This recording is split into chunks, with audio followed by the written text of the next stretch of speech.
আসসালামু আলাইকুম রহমতুল্লাহি ওয়া বারাকাতুহু। অনেক শাশুড়িদেরকে দেখা যায় যে তারা তাদের বৌমার সাথে অর্থাৎ পুত্রবধূর সাথে এমন খারাপ আচরণ করে যেটা আইয়ামে জাহিলিয়াতকেও হার বানায়। আপনি কোন কোন আমল করলে আপনার শাশুড়িকে, শ্বশুরকে, আপনার স্বামীকে আপনি বশ করতে পারেন, আসেন আমরা এই ব্যাপারে একটু আলোচনা করি। তো প্রথমত আপনাকে বলছি, আপনি যদি আমলটা করতে চান আপনার ওযু লাগবে। আপনাকে কি করতে হবে? ওযু করতে হবে। এবং ওযু করার পরে জায়নামাজের মধ্যে বসে আপনাকে এইভাবে আঙ্গুলে ধরে সূরা কুরাইশ আপনাকে তেলাওয়াত করতে হবে 7 বার। আউযু বিল্লাহি মিনাশ শাইতানির রাজিম, বিসমিল্লাহির রহমানির রহিম।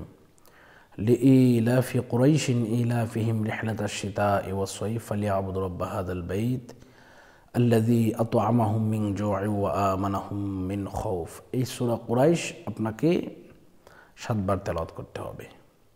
এরপরে আরেকটি দোয়া আছে, আরও তদবিরের ব্যাপার আছে। আপনারা যদি আমার সাথে যোগাযোগ করতে চান তাহলে এই নম্বরে যোগাযোগ করবেন 016-43063744। এটা ইমো, হোয়াটসঅ্যাপ সব খোলা আছে।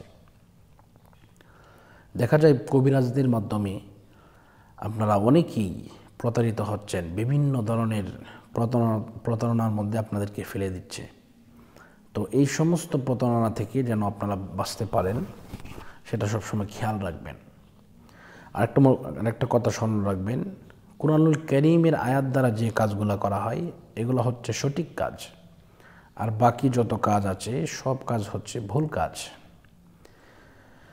এরপরে আরেকটি আয়াত আছে, এই আয়াত যদি আপনি 99 বার পড়তে পারেন দৈনিক,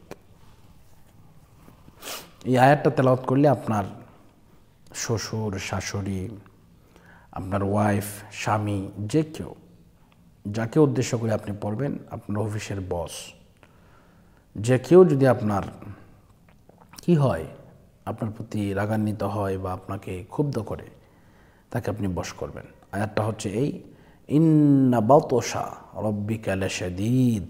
আমি আবারও বলছি, ইন্না বাতশা রব্বিকা লাশাদীদ। এই আয়াতটা 99 বার পাঠ করবেন, দেখবেন ইনশাআল্লাহ আপনার কথায় সে শুনবে, আপনার কথায় সে মনোযোগী হবে। তো যারা আমার চ্যানেলকে সাবস্ক্রাইব করেন নাই, সাবস্ক্রাইব করার জন্য আহ্বান করেছেন যারা, ধন্যবাদ জানাচ্ছি। এই মুহূর্তে বিদায় নিচ্ছি। আসসালামু আলাইকুম ওয়া রাহমাতুল্লাহি ওয়া বারাকাতুহু।